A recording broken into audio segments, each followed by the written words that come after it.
കർക്കിടക വാവ് ബലിതർപ്പണം നടത്തുന്നതിലൂടെ ഒരു വർഷം മുഴുവനും ബലി ഇട്ടാലുള്ള ഫലം നമ്മുടെ പിതൃക്കൾക്ക് ലഭിക്കുന്നു. നമസ്കാരം പ്രിയപ്പെട്ടവരെ, കർക്കിടക മാസത്തിലെ ഏറ്റവും പ്രധാനപ്പെട്ട കർക്കിടക വാവ് ബലിതർപ്പണം സമാഗതമാകുക ആണല്ലോ. ബലിതർപ്പണത്തിൻ്റെ ശാസ്ത്രീയതയെക്കുറിച്ചും പിതൃകർമ്മത്തിൻ്റെ കാലഘട്ടത്തിൻ്റെ പ്രസക്തിയെക്കുറിച്ചും ഈ പ്രഭാഷണത്തിൽ വിശദമായി പറയുന്നുണ്ട്. അത് നിങ്ങൾക്കേവർക്കും ഒരുപാട് ഉപകാരപ്രദമാകും എന്ന് കരുതുന്നു. അതിനാൽ വീഡിയോ അവസാനം വരെ കാണാൻ ശ്രമിക്കുക.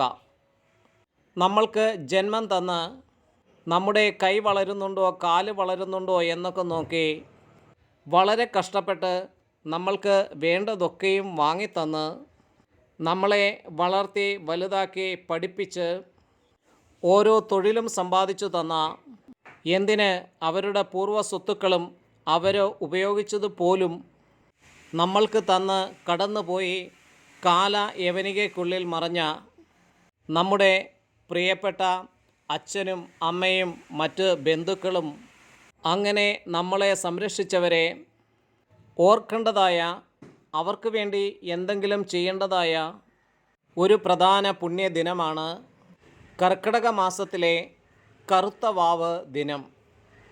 7 തലമുറയിൽപ്പെട്ട മൺമറഞ്ഞു പോയ പിതാമഹന്മാർ സ്നേഹമുള്ള നമ്മളെ കാണുവാൻ, നമ്മളിൽ നിന്ന് എന്തെങ്കിലും സ്വീകരിക്കുവാൻ പിതൃലോകത്തു നിന്ന് എത്തുന്ന ദിവസമാണ് കർക്കിടക മാസത്തിലെ കറുത്ത വാവ് ദിനം.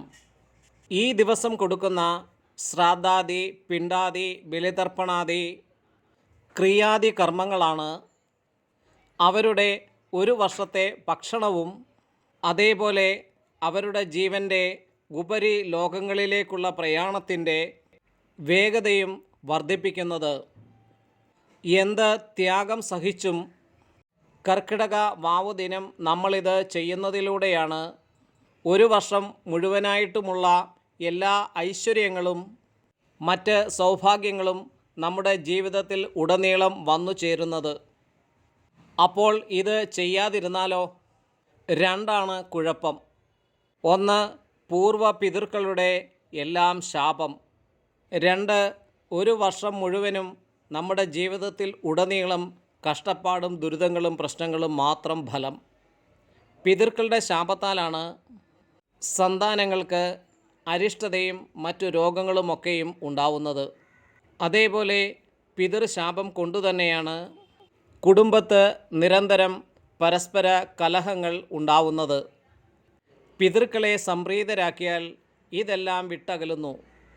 അതുകൊണ്ട് തീർച്ചയായും ആത്മപിണ്ഡം വെക്കാത്ത എല്ലാവരും പിതൃകർമ്മം ചെയ്യണം.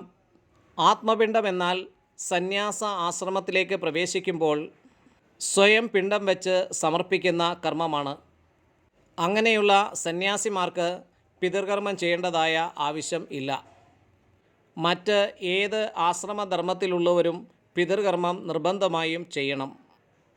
ബലിതർപ്പണാദി കർമ്മങ്ങൾ സ്വന്തം ഗൃഹത്തിലോ അതിന് അനുവദനീയമായ ക്ഷേത്രങ്ങളിലോ മറ്റ് ജലാശയങ്ങളിലോ കുളങ്ങൾ, നദികൾ, കടൽ എന്നിവിടങ്ങളൊക്കെയും ശ്രാദ്ധകർമ്മങ്ങൾക്ക് വിധിവിഹിതങ്ങളായി ഉള്ളത് തന്നെയാണ്.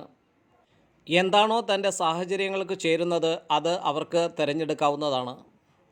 എവിടെയായാലും ചെയ്യുക എന്നുള്ളതാണ് പരമപ്രധാനം. ലഘുവായും വിപുലമായും ഇത് ആചരിക്കപ്പെടാവുന്നതും ആണ്. രാവിലെ കുളി കഴിഞ്ഞ് വന്ന് ഈറനോടെ വിളക്ക് തെളിയിച്ച ശേഷം പച്ചരി വറ്റിച്ച് എള്ളു ചേർത്ത് ദർഭയും പൂവും ഒക്കെയായി വീടിൻ്റെ തെക്ക് ഭാഗത്ത് വാഴയിലയിൽ 3, 5, 7 എന്നീ ഒറ്റസംഖ്യാക്രമത്തിൽ പിണ്ടങ്ങൾ ഉരുട്ടി വെച്ച് കിണ്ടിയിലെ ജലം തളിച്ച് ആ ജലത്തോടു കൂടി തന്നെ 2 കൈകൾ കൊണ്ടും കൊട്ടി പിതൃക്കളെ സങ്കല്പിച്ച് കാക്കകൾക്ക് കൊടുക്കുന്നതാണ് വീട്ടിൽ ചെയ്യാവുന്ന ലഘുവായിട്ടുള്ള ബലിതർപ്പണം. കടലിലാണെങ്കിൽ തൃക്കുന്നപ്പുഴ വളരെ ശ്രേഷ്ഠമാണ് ബലികർമ്മങ്ങൾക്ക്. കടലിനോട് ചേർന്നുള്ള ക്ഷേത്രങ്ങളിൽ ബലികർമ്മങ്ങൾക്ക് പറ്റുമെങ്കിൽ ചെയ്യുന്നത് ഉത്തമമാണ്. കൊല്ലത്തിനടുത്ത് വർക്കല പാപനാശിനി ബലികർമ്മത്തിന് ശ്രേഷ്ഠമായി കരുതപ്പെടുന്നു. പെരിയാറിൻ്റെ തീരത്തെ ആലുവ മഹാദേവ ക്ഷേത്രം ശ്രാദ്ധകർമ്മങ്ങൾക്ക് പേരുകേട്ടതാണ്. പല പ്രസിദ്ധമായ സ്ഥലങ്ങളിൽ 1-2 ഞാൻ പേരെടുത്ത് പറഞ്ഞു എന്നേ ഉള്ളൂ. നിങ്ങൾക്ക് പറ്റുന്ന സ്ഥലങ്ങളിൽ തീർച്ചയായും ബലിതർപ്പണം ചെയ്യേണ്ടതാണ്. പിതൃകർമ്മങ്ങൾ ചെയ്യാൻ ആഗ്രഹിക്കുന്നവർ കറുത്ത വാവിന് 3 ദിവസം മുമ്പേ തന്നെ മത്സ്യമാംസാദികളും മറ്റ് ലഹരി പദാർത്ഥങ്ങളും ഉപേക്ഷിക്കേണ്ടതാണ്. പരഗമനം ഒഴിവാക്കി ബ്രഹ്മചര്യം അനുഷ്ഠിക്കുക.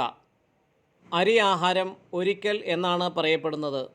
പല സ്ഥലങ്ങളിലും ആളുകളിൽ കാണുന്ന മറ്റൊരു പ്രത്യേകത, കറുത്ത വാവ് ദിവസം പിതൃതർപ്പണം കഴിഞ്ഞാൽ ഉടൻ തന്നെ മത്സ്യമാംസാദികൾ കഴിക്കുകയും മറ്റു ലഹരി പദാർത്ഥങ്ങൾ ഉപയോഗിക്കുകയും ചെയ്യുന്ന ഒരു കാഴ്ച കാണുന്നുണ്ട്. അത് വ്രതഭംഗ ഫലമുണ്ടാക്കുകയും പിതൃകോപത്തിന് കാരണമായി തീരുകയും ചെയ്യും. കാരണം ഒരു ദിവസം അനുഷ്ഠിക്കുന്ന ഏത് വ്രതത്തിനും 3 ദിവസമാണ് വ്രതകാലം. വ്രതത്തിൻ്റെ തലേന്നും വ്രതത്തിനന്നും പിറ്റേ ദിവസം രാവിലെ വരെയും. പിറ്റേ ദിവസം തുളസി തീർത്ഥം സേവിച്ച് ഭഗവാന്റെ മുന്നിൽ നമസ്കരിച്ചിട്ടാണ് വ്രതം അവസാനിപ്പിക്കുന്നത്. അതാണ് യഥാർത്ഥ വ്രതത്തിൻ്റെ ചിട്ടവട്ടം. രാവിലത്തെ ബലികർമ്മങ്ങൾ കഴിഞ്ഞാൽ വീട്ടിൽ സദ്യയുണ്ടാക്കി തൂശനിലയിൽ വിളക്ക് കത്തിച്ച് വിളമ്പി വെക്കുന്ന ഒരു പതിവ് പിതൃക്കളെ സങ്കല്പിച്ച് പണ്ട് ഉണ്ടായിരുന്നു. ഒരു സനാതനധർമ്മി ദിവസവും ആചരിക്കേണ്ട പഞ്ചമഹായജ്ഞങ്ങളിൽപ്പെട്ട പിതൃയജ്ഞമാണ് ഈ സങ്കല്പം. നമ്മളിതിൻ്റെ ആരംഭത്തിൽ പറഞ്ഞ പിതൃകർമ്മത്തിൻ്റെ കാലിക പ്രസക്തി എന്താണെന്ന് വെച്ചാൽ, സംസ്കാരം നമ്മുടെ കയ്യിലാണ്. നമ്മൾ ചെയ്യുന്നത് കണ്ടാണ് നമ്മുടെ കുട്ടികൾ വളരുന്നത്. പുതിയ തലമുറയ്ക്ക് ഈ അറിവുകൾ പകർന്നു കൊടുക്കാൻ നമ്മളിതൊക്കെ ആചരിച്ച് അനുഷ്ഠിച്ച് അവരെ കാണിക്കണം. എങ്കിലേ നാളെയും നമ്മൾക്ക് വേണ്ടിയും അവരും ഇതൊക്കെ ചെയ്യുകയുള്ളൂ. ഇതൊക്കെ അന്ധവിശ്വാസമാണെന്ന് പ്രചരിപ്പിക്കുന്ന ഒരു സോഷ്യലിസ്റ്റ് കാലഘട്ടത്തിലൂടെയാണ് നമ്മൾ കടന്നു പോകുന്നതെന്ന് തീർച്ചയായും അറിയണം. പണ്ടുള്ള ആൾക്കാർ വളരെയധികം അധ്വാനിച്ച് ലളിത ജീവിതം നയിച്ച് ഇങ്ങനെയുള്ള കടും നാളുകളൊക്കെയും കൃത്യമായി ആചരിച്ച് ജീവിതത്തിൽ വലിയ രോഗങ്ങളും പ്രശ്നങ്ങളും ഒന്നുമില്ലാതെ കടന്നു പോയവരാണെന്ന് നമ്മൾ തീർച്ചയായും ഓർക്കണം. ഇന്ന് ഓരോ കുടുംബങ്ങളിലും എന്തൊക്കെ പ്രശ്നങ്ങളും എന്തെല്ലാം തരത്തിലുള്ള രോഗങ്ങളുമാണെന്ന് ഓർക്കുക. കർക്കിടക വാവിൻ്റെ ഒരു ശാസ്ത്രീയത എന്ന് പറയുമ്പോൾ, ദക്ഷിണായനത്തിലേക്ക് സൂര്യൻ പ്രവേശിക്കുന്ന സംക്രാന്തി സമയമാണ്. ആ സമയത്ത് ചന്ദ്രൻ കറുത്ത പക്ഷത്തിലേക്ക് പ്രവേശിക്കുകയും വ്യാഴം പോലുള്ള ശുഭഗ്രഹങ്ങളിൽ നിന്നും മറ്റ് നക്ഷത്ര സമൂഹങ്ങളിൽ നിന്നും ഒരുപാട് പോസിറ്റീവ് എനർജി, ശുദ്ധ കിരണങ്ങൾ ഭൂമിയിലേക്ക് പ്രവഹിക്കുന്ന സമയമാണ് ഇത്. ഭൂമിയിലാകട്ടെ ആസുരിക ശക്തികൾ വിളയാടുന്ന സമയവുമാണ്. നന്മയുള്ളവർക്ക്, ഇതുപോലുള്ള ഈശ്വരിക കർമ്മങ്ങൾ അനുഷ്ഠിക്കുന്നവർക്ക് ഈ ശുദ്ധ പ്രകാശ ഊർജ തരംഗങ്ങളെ തന്നിലേക്ക് സ്വാംശീകരിക്കുവാനും അതിലൂടെ ആരോഗ്യവും ഐശ്വര്യവും വർദ്ധിക്കുവാനും ഇടയാകുന്നു. ഇതാണ് ശാസ്ത്രീയത. ക്ഷേത്രങ്ങളിൽ കർക്കിടക വാവിന് തലേ ദിവസം തന്നെ ചീട്ടാക്കിയാൽ പിതൃപൂജ, സായുജ്യ പൂജ, തിലഹവനം, വിശേഷാൽ മൃത്യുഞ്ജയ ഹോമം എന്നിവ നടത്താവുന്നതാണ്. കർക്കിടക വാവ് ദിനം എള്ളും തൈരും ചേർത്ത് ചോറ് കാക്കകൾക്ക് നൽകുന്നതും വിശേഷമാണ്. വാവിന് അന്നേ ദിവസം പിതൃക്കളെ സങ്കല്പിച്ച് പാവപ്പെട്ടവർക്ക് അന്നവസ്ത്രാദികൾ ദാനം നൽകുന്നതും പക്ഷിമൃഗാദികൾക്ക് ഭക്ഷണം കൊടുക്കുന്നതും പിതൃക്കളുടെ അനുഗ്രഹത്തിന് പാത്രീഭൂതമായി ഭവിക്കുന്നു. എന്നാൽ ശരി പ്രിയപ്പെട്ടവരെ, നല്ലൊരു ദിവസം ആശംസിച്ചുകൊണ്ട് ലോകാ സമസ്ത സുഖിനോ ഭവന്തു. ഓം ശാന്തി ശാന്തി ശാന്തി. ഓം സദ്ഗുരുഭ്യോ നമഃ. ഹരി ഓം. ജയ് സീതാറാം.